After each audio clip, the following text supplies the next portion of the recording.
Good evening. I'm still covering this Zara Madani case. The NYC fire chief resigns after Madani wins election. New York City is doomed. And that's correct. Let's get to the video, shall we? Millennial. Jewish NYC fire commissioner resigns one day after Mamdani mayoral win. Oh boy, and so it begins. That's what Trump said, right? Mm-hmm. The resignation came first thing Wednesday morning, sources told the New York Post. Ann Tucker, a Jewish philanthropist and businessman, will be stepping down from the role on December 19th, just over 12 months after taking the role. The letter obtained by the New York Daily News stated, "Between now and then, I will continue to lead the greatest fire department in the world and will ensure an orderly transition." A source in the FDNY told the outlet there have been no talks between Tucker and Mamdani's team about him staying on as commissioner, and added that Tucker reportedly felt he would not fit in with Mamdani and his team. Was there anything explicitly about him being Jewish as to why he's resigning? No, that wasn't part of it, and in fact, it was just all coming from sources who saw the letter, etc. So we don't know that he actually resigned. We don't. There might be a reason there too. Apparently, there was a resignation letter, but we don't know if it had something specifically to do with him being Jewish. We do know. I mean, Jessica Tisch is Jewish. She's the police commissioner, and Mamdani had said that he would keep Tisch on, and she's been doing, by all accounts, a pretty bang-up job. So I don't know necessarily that it has anything to do with his being Jewish, but it certainly is interesting. He's Jewish. That he's a man. He does you not don't feel want that he would guys fit in power. in with the socialist mayoral agenda. There was, if anybody here knows who Deborah Messing is, she's an actress, Will and Grace. She's in very big trouble from people on her own side of the aisle. She's a longtime advocate for LGBTQ rights. She was in Will and Grace, which was like a formative show for that type of topic. And she posted a meme yesterday of like a ballot that said a regular Democrat, and at the bottom it said is an Islamic jihadist, Karl Marx quoting blah blah blah, and then the meme is that the other option was just a regular Democrat, and I was just laughing like there are no regular Democrats. There's no regular. Like she had the party stolen out from under her because she is famously very anti-Trump as well. Meaning like back in 2019, she posted like a tweet about like wanting to get a list, like a blacklist of Trump supporters in Hollywood, and he called her like a McCarthy. Trump got involved and called her like a McCarthy, like McCarthy, and then later he admitted that he used to have a crush on her because of her red hair. It was like a whole thing. But the point is, all this happened because hatred of Trump allowed their party to be stolen out from under them. They were too busy hating him to realize what was coming into places like New York City. Well, they aligned themselves with a faction that sought to destroy them. She's also Jewish, so that's why I think a big part of it. She's cited Cuomo being like, he's a leader, he's got experience. We can debate all day whether Cuomo's a great candidate, but for the most part, religious Jews oppose Mamdani, and non-religious Jews are cool with him. Yeah. I mean, the idea that this is about Trump, I think that's an error, though. I think that most of the people that voted, voted for Mamdani, like they're really voting thinking that capitalism is their problem. I don't think so. I don't think they know one way or the other. Like that video we played where the dude asks the woman about Zoran's policies, and she's like, that can't be right. I'd be willing to bet that 8 out of 10 of the people you talk to on the street of New York who voted for Mamdani, you're going to be like, I think he'll do a good job. That's it. They're not going to tell you what he's going to do. I think they just wanted to vote for the, cute guy who smiles big and makes them feel morally superior to others because they're voting for the brown guy. I mean, I think that's true for a lot of the young white women who voted for him. Exactly. But I think most people who voted for him are going to be like, derp.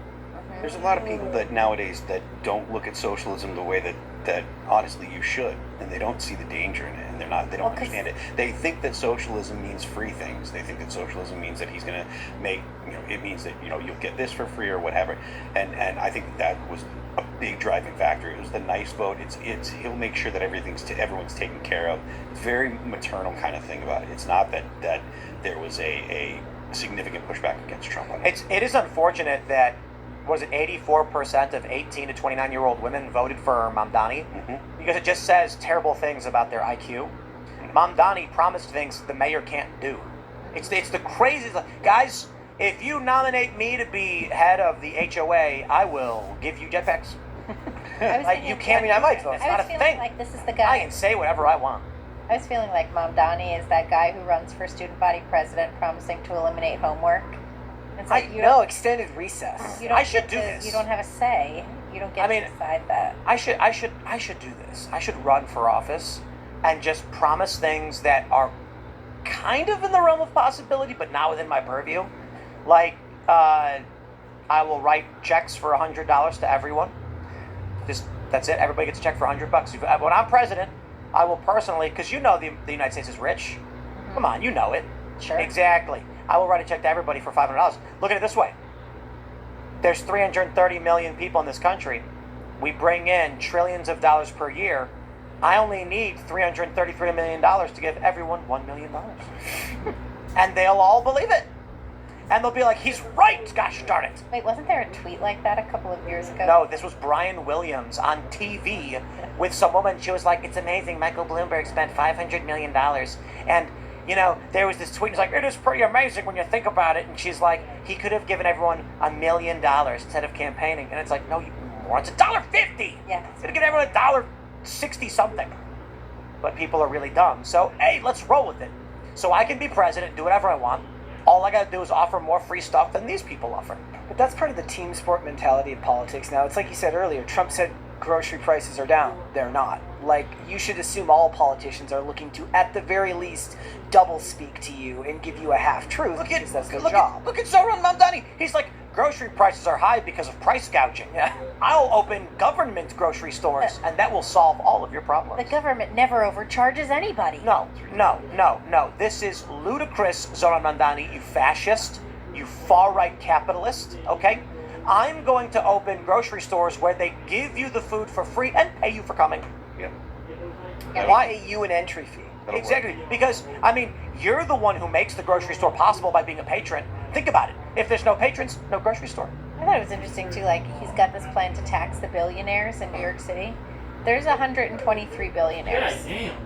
Like, it's just In the world? No, just in New York City. That's a lot. He's Well, also it's the They're gonna city leave. that has the most billionaires. Sure. Just leave. But like these guys, whoever these people are, these 123, that's it, 123 people.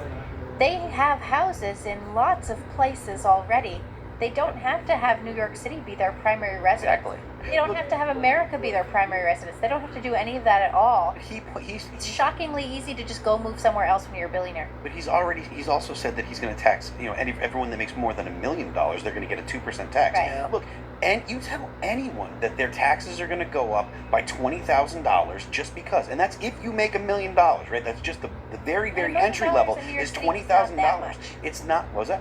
$1 million in New York City is not that. No, of course not. But the point is, to people that don't have a pot to piss in, it sounds like a ton of money. But if you tell anyone at all, your taxes are going to be increased by $20,000 just because, they're going to be like, well, how do I avoid that? This is the problem with the developmentally disabled being allowed to vote and run for office, okay? There's something called the Laffer curve, which is the point at which when you tax too much, you make less money.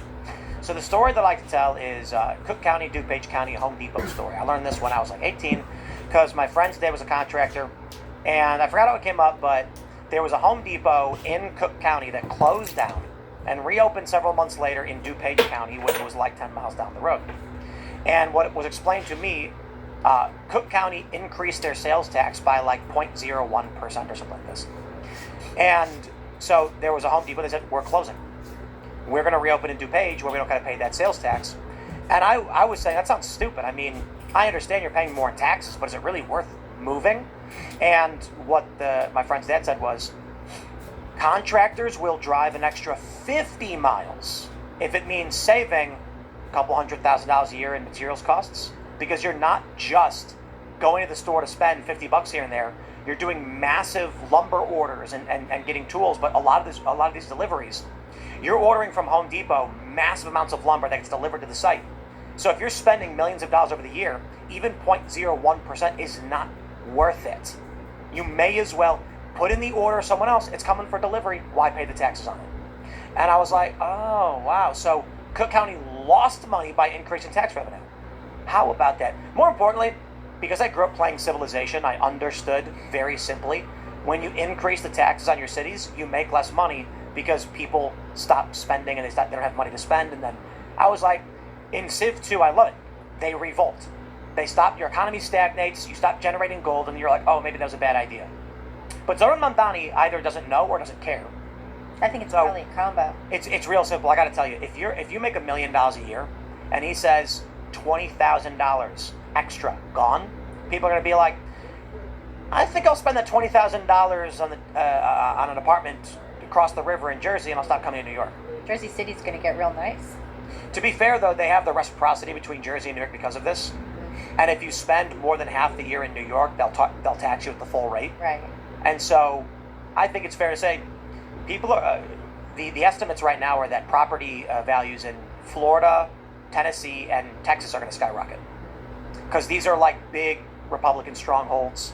Texas and Florida are a bit full, so some speculate that Nashville might start popping off. Nashville has been popping It's off. been popping off, but now with New York, it's not as far south as Texas or Florida. So for people who don't like that hot of weather, Nashville seems to be the place to be. It gets to be chilly in the winter.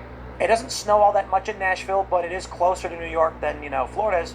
So it's going to be really amazing when Zoran first doesn't do anything because he can't, but what he does do just burns New York to the ground.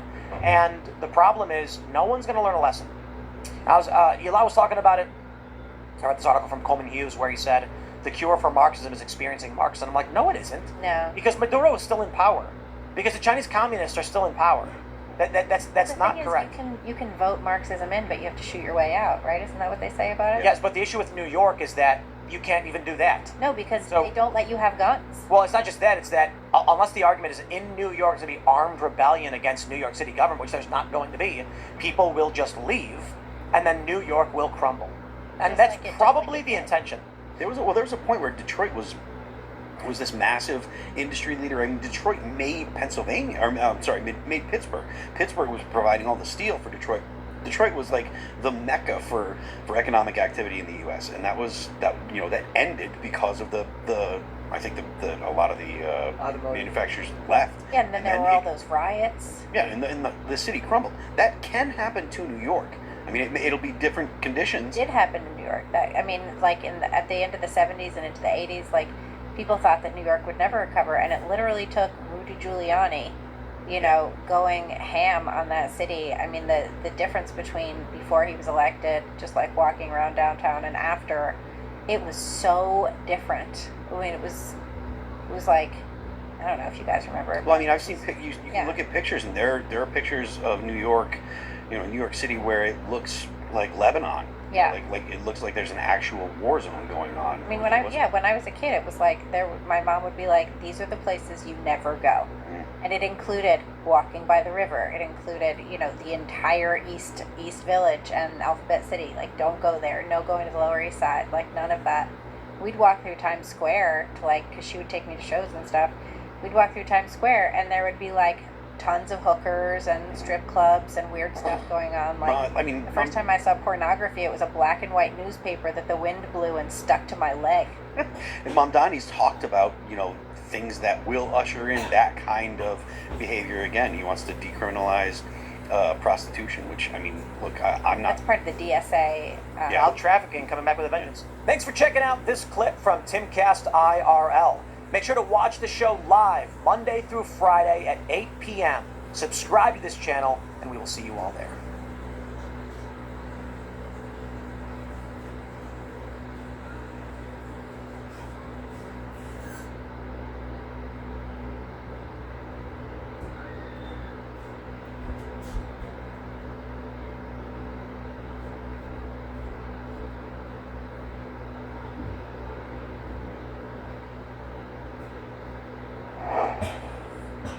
This is a reasonable offer that reopens the government, deals with health care affordability, and begins a process of negotiating reforms to the ACA tax credits for the future.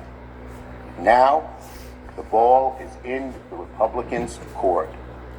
We need Republicans to just say yes. That was Chuck Schumer. Republicans just said no. The proposal was that Democrats would agree to end the shutdown in exchange for a one-year extension of Obamacare subsidies. But the leader of the Republicans in the Senate says that is a non-starter. So the president is ready, willing, and able to be a part of the solution. on fixing the problems with Obamacare, but that can't happen until the government opens up, and I think he's made that abundantly clear. All right, now to be fair here, Senate Democrats said no too. A vote to pay federal workers who were being forced to work without pay during the government shutdown on Friday failed. So if you're trying to keep track at home, the Senate is not looking like they're close to a deal. They'll be back in session this afternoon, though. But once again, the House will not be in session next week. So what happens next? Joining us now live, House Minority Leader Hakeem Jeffries. Leader Jeffries, thank you for being with me. Good morning, great to be with you. So let me start here with the news overnight, and I'll get to the machinations there in Congress. But your reaction to this hold on the administration being required to immediately pay out full SNAP benefits? Donald Trump and his administration have made the decision to weaponize hunger, to withhold SNAP benefits from millions of people. Not that two lower courts will... Hold the fuck up. You 2-cent reject from Obama lookalike. We Republicans or Donald Trump do not try to weaponize hunger, okay? Y'all want $1.5 trillion to get to fucking foreigners and get transgender surgery done. That's why we ain't doing what we doing. We ain't not gonna spend hard-earned money for foreigners to get sex changes. That's y'all only reason why the Democrat people let that happen. They want $1.5 trillion for sex changes, free Obamacare for foreigners, not for American people. And this 2-cent Obama lookalike motherfucker don't know shit about what he's saying.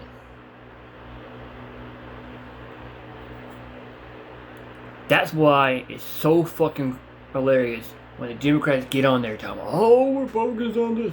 No, y'all stupid son of bitches. We didn't do a goddamn thing. Y'all did. Back to the video.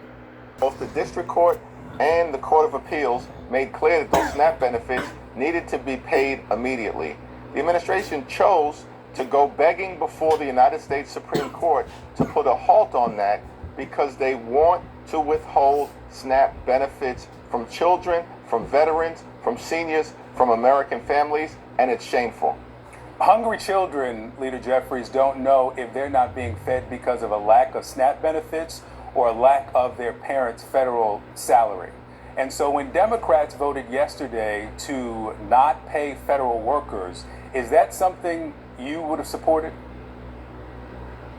Well, from the standpoint of the votes in the Senate, I think what's become clear is that as Democrats, we are ready, we're willing, we're able to sit down with our colleagues on the other side of the aisle, find a bipartisan path forward to reopening the government, to enacting a spending agreement that actually meets the needs of the American people, and also at the same time decisively address the Republican health care crisis, particularly as it relates to the need to extend the Affordable Care Act tax credits, which are going to trigger, in the absence of doing that, dramatically increased premiums, co-pays, and deductibles on working class Americans. The legislation yesterday, Victor, would have actually given the Trump administration the discretion to do what it wants to do relative to which federal employees it pays, which federal employees it doesn't pay, how to maneuver through the offices that they've been shutting down for months, even prior to the start of the Trump Republican government shutdown. So it wasn't a credible effort by Republicans to try to resolve this challenge. All right, let's talk about efforts to resolve this. Do you fully support the proposal that the Senate Democratic leader Chuck Schumer posed yesterday, a 1-year extension of the ACA tax credit, the subsidies that expire at the end of the year, and then open the government and discuss everything else after that? I think that the proposal was offered in good faith by Leader Schumer and supported by Senate Democrats, and our view has been that we would consider anything as House Democrats that is arrived at in a bipartisan way, that emerges from the Senate, that reopens the government, that provides us with a path toward decisively addressing the Republican health care crisis, beginning with the extension of the Affordable Care Act tax credit. So we haven't had an opportunity as a caucus to sit down and evaluate the specifics of the proposal. We'll do that as House Democrats in short order. But how about the headline? It was a strong, how about the headline? Step in the right direction. So you call it a reasonable step in the right direction for a 1-year extension to get the government back open. Let me play for everyone what you said in October, this October 7th, about a 1-year extension when it was proposed then. A 1-year extension of the Affordable Care Act tax credits is not acceptable. It's a non-starter. It's a non-starter. Like, what world are these MAGA extremists living in right now? To think that Democrats are going to go along with a 1-year extension from a group of people, meaning the Republicans, who just permanently extended massive tax breaks for their billionaire donors. It's a laughable proposition. It makes no sense. Makes no sense, laughable, non-starter then. Now it's reasonable, and it's the Democratic starting point. What changed? Well, let me compare the two things. What I was responding to was a proposal by a handful of House Republicans who put forward the notion that they are up to extending the Affordable Care Act tax credits by a year, who have zero credibility on the issue. They hadn't even been able to convince their own House Republican leaders, beginning with Speaker Johnson, to even put the legislation on the floor of the Senate. And so it was a floor of the House. It wasn't a serious proposal being put forward by these random House Republicans. But it's also some House Democrats who support that legislation as well. It's a bipartisan piece of legislation. Yeah.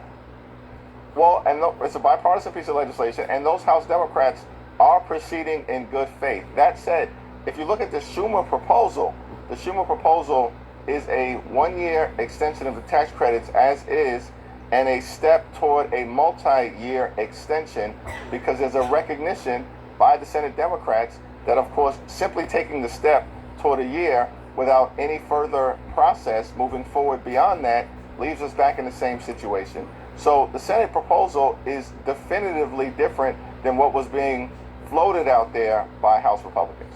Leader Jeffries, there are some people who don't know what a clean CR is and don't care. They just need to be able to pay their rent and feed their children. I want you to listen to some of the people who are going without now on day 39, and I want your reaction or response. I was born with a mild form of cerebral palsy, so I've been disabled since birth. So I rely on food stamps and Social Security to survive. I've been struggling. It's been really hard. I've literally been eating spaghetti for 4 days because it's all I have in my apartment. Rather than myself having like a full plate of food along with my kids, I'm making sure that they have a full plate of food and their bellies are full, and I may have either less or I may not eat what they are eating just for the sake that they are getting enough. I just don't understand how we've come to a point where we're using food in politics and being essentially political pawns. What do you say to the people? And maybe, listen, some of them might even support your end goal, but they have to feed their children this morning and tomorrow morning and the morning after that. What do you tell them? That the administration has the funds to pay every single SNAP beneficiary right now, and that the administration's decision, a decision made by Donald Trump, supported by his so-called Attorney General and House and Senate Republicans, is to weaponize hunger. And the refusal to pay SNAP benefits has nothing to do with the fact that Republicans also shut the government down. Keep in mind, Victor, that in July, in connection with their one big ugly bill, Republicans, in addition to the largest cut to Medicaid in American history, cut $186 billion out of SNAP. They literally ripped food out of the mouths of hungry children, seniors, and veterans, and they did it so they could reward their billionaire donors with massive tax breaks that they then made permanent. And now, as we are in the midst of this ongoing Republican Trump shutdown, they are intentionally withholding SNAP benefits from people all across the country. 42 million Americans, 16 million children, 8 million older Americans, and over 1 million veterans. It's outrageous. There's no justification for it. And those SNAP benefits, as ordered by 2 different federal courts, should be paid immediately. I'll point out that there are people in the same food line for help that are not getting their SNAP benefits, or federal workers as well who are not getting their salaries. And we talked about the vote yesterday in the Senate against paying those employees. Leader Hakeem Jeffries, thank you so much for your time.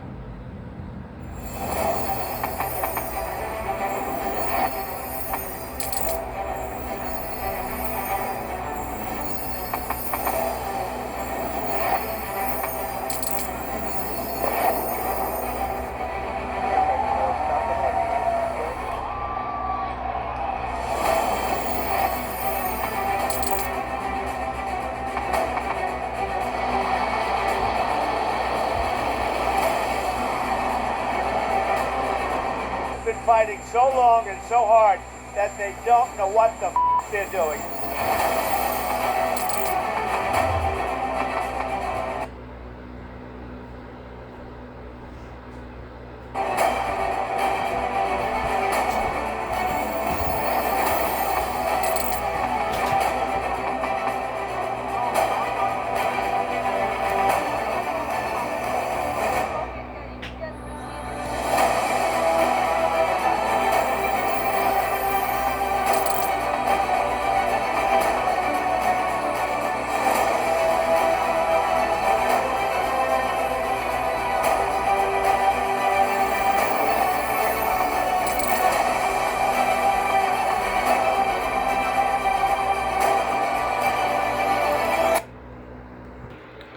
I like to sink in.